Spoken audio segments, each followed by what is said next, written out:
Bonjour, je suis Olivia Baldès, docteur en droit. Je suis médiatrice près la cour d'appel et coach professionnel.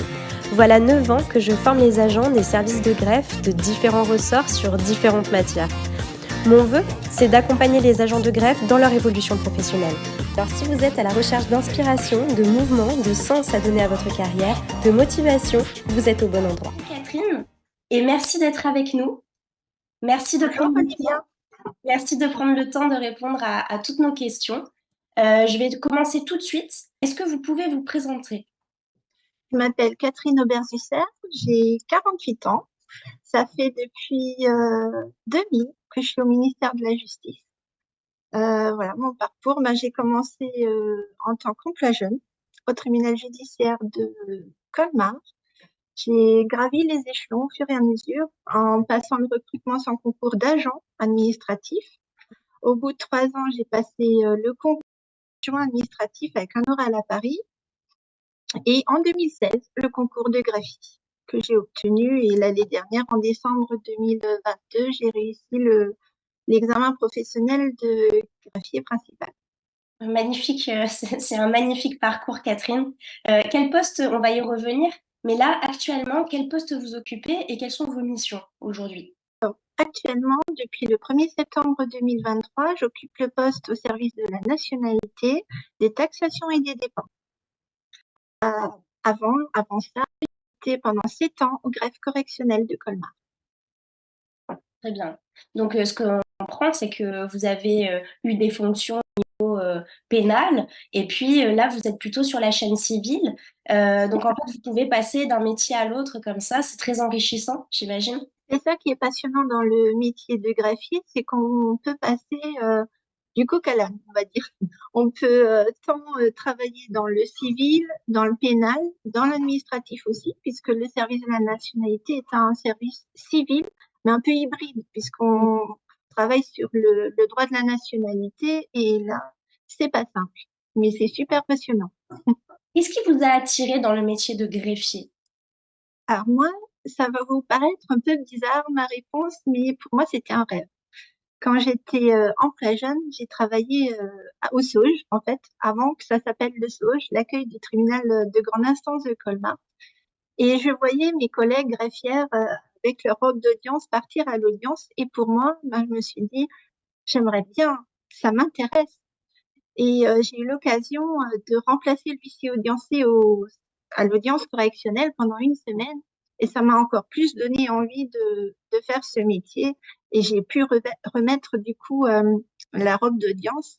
Et j'ai conservé cette photo en me disant un jour je serai greffier. Magnifique. Et là, vous nous avez dit, en 2021, vous êtes passé de greffier à greffier principal. Est-ce que vous pourriez nous expliquer ce que c'est? Et est-ce que vous pourriez aussi nous expliquer qu'est-ce qui vous a poussé à passer de greffier à greffier principal? Alors j'ai réussi le greffier principal le 1er décembre 2022. Alors pourquoi j'ai passé le principal là? Pour moi, c'était pour aller plus loin dans mon parcours professionnel. C'était comme une évidence. C'était conserver les mêmes missions, mais pouvoir évoluer, avoir des responsabilités d'encadrement, Mmh. aller plus loin en fait dans le métier de greffier. J'aurais déjà pu le passer depuis un an, mais je n'avais pas eu le temps de réviser. Donc pour moi, il était important de vraiment bien préparer cet examen professionnel avant de m'inscrire. Justement, comment vous avez fait pour vous préparer? Parce que c'est pas si évident que ça. Vous êtes en Non, poste, vous travaillez tout à tous les fait. jours, vous avez une vie de famille. Oui. Comment vous faites pour vous organiser pour passer des concours internes ou des examens professionnels comme celui-ci? Alors, comme vous le dites, Olivia, c'est très dur lorsqu'on travaille de pouvoir se libérer du temps en plus de sa charge familiale. Moi, j'ai de la chance de ne pas avoir d'enfant. J'ai un chat qui, lui, va pas à l'école, donc ça me facilite les choses. Mais je vais vous détailler comment je me suis mise à préparer cet examen professionnel. À partir du début du mois de mai, les inscriptions étaient ouvertes à partir du 24 mai. J'ai commencé jusqu'à la date avant l'épreuve écrite tous les jours à réviser les cours de procédure pénale, puisque je m'étais dit, je révise uniquement la procédure pénale, puisque je suis au pénal. Je ne vais pas m'alourdir la tâche en révisant et procédure civile et procédure pénale. Je me suis dit, coûte que coûte, je prendrai la procédure pénale, peu importe le sujet. Donc, j'ai demandé à un collègue auditeur de justice de me passer ses cours de procédure pénale, puisqu'il donnait également des cours à la fac de droit. Et 2 heures par jour, soit 1h30 le matin de 4h à 5h30 et une demi-heure le soir, je révisais. Pourquoi autant le matin? Parce que moi, je suis plus du matin. Donc, c'est important de se connaître, hein, et de savoir si on est plus du matin ou du soir pour vraiment se préparer un programme de révision. Et le soir, en fait, je relisais les cours que j'avais vus le matin. Simplement se remettre en mémoire ce qu'on avait vu le matin. Le matin, moi, je lisais les cours et je préparais des petites fiches de résumé.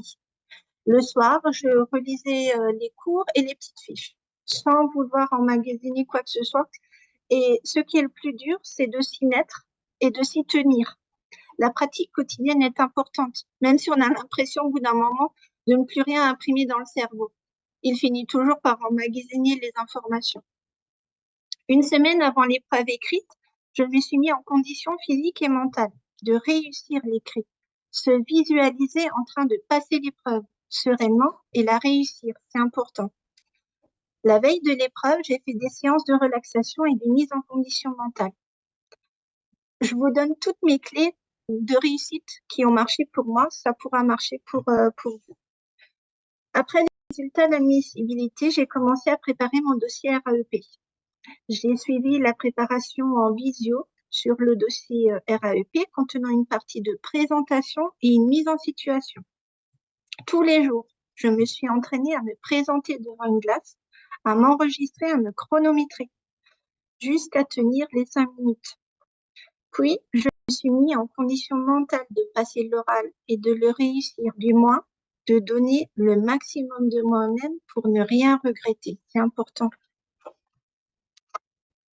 La veille, le jour de l'épreuve, je me suis isolée dans la salle d'attente. Je ne me suis pas mis avec mes collègues qui discutaient des questions. Je me suis mise au fond de la salle et j'ai fait ma séance de relaxation en ne pensant qu'à mon bien-être, jusqu'à ce qu'on vienne me chercher. Ça, c'est important pour ne pas se mettre en stress en écoutant les questions, les réponses des collègues. Voilà ce qui a marché pour moi. Catherine, c'est magnifique ce que vous venez de dire parce que ça, c'est des clés mais essentielles. Vous venez de donner l'essence en fait pour réussir vraiment et je comprends pourquoi vous avez réussi à passer tous ces échelons et d'adjoint, etc., jusqu'à greffier principal. Enfin, je comprends parce que vous avez exactement la méthode qu'il faut pour réussir et pour tout réussir. C'est ce qu'on essaie d'apprendre quand on accompagne les gens. C'est d'abord, vous l'avez dit, c'est choisir une matière. C'est bien, c'est de pas s'éparpiller. Ça, c'est important. Faut pas s'éparpiller. Même si on a tendance à se dire, mais oui, mais si jamais je fais pas ça et si jamais je fais pas, il faut pas s'éparpiller. Deuxième point, vous êtes allé récupérer un cours.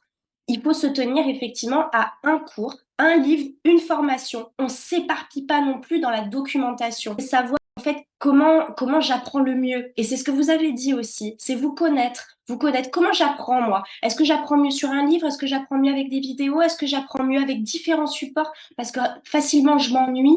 Il faut savoir se connaître. Et savoir se connaître, quand est-ce que j'apprends bien? Le matin, l'après-midi, le soir, je suis comment moi?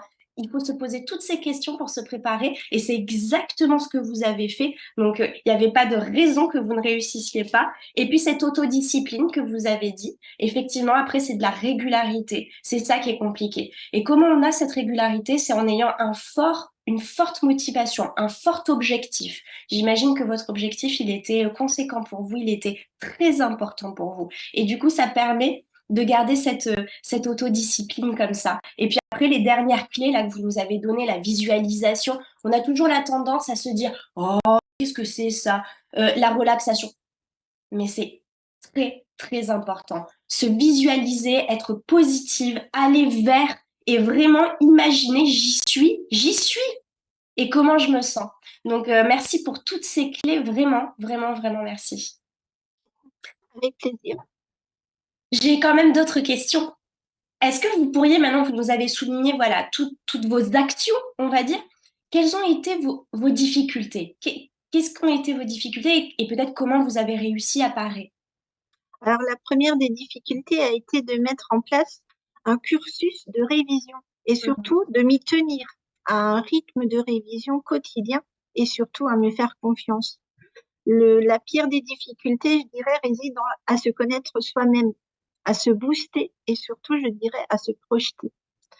J'ai passé cet examen en me disant, voilà, bah, c'est le moment.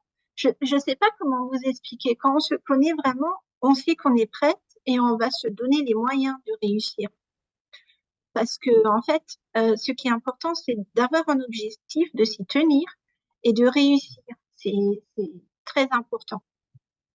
Ce que Parce vous que dites, là où on est, là où je suis, je le dois qu'à moi-même. C'est une réussite personnelle et c'est ça qui est important. et ça fait un bien fou. Oui, Et ce que vous dites, c'est de se connaître. C'est assez incroyable de se rendre compte que son évolution professionnelle est très liée aussi à son évolution personnelle, à son développement personnel et au fait que, bah, au fil des années, on va se découvrir et s'apprendre et du coup évoluer et notre emploi doit évoluer avec ça.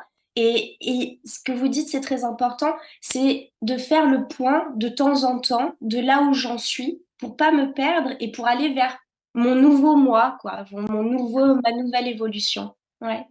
c'est ça. Ok. Alors, Catherine, une dernière question. Et après, je vous laisse retourner à vos missions. Quel conseil pouvez-vous donner s'il y avait un conseil? Qu'est-ce que vous donneriez à vos collègues ou futurs collègues? Ben, d'y aller à fond et de suivre mon exemple. Si moi j'y suis arrivée, vous pouvez également y arriver. Ok, parfait. Merci beaucoup, Catherine. Ben, merci Olivia de m'avoir permis d'échanger sur mon parcours professionnel. Voilà, Avec- j'espère que ça aidera beaucoup de jeunes parce que c'est vraiment un métier passionnant.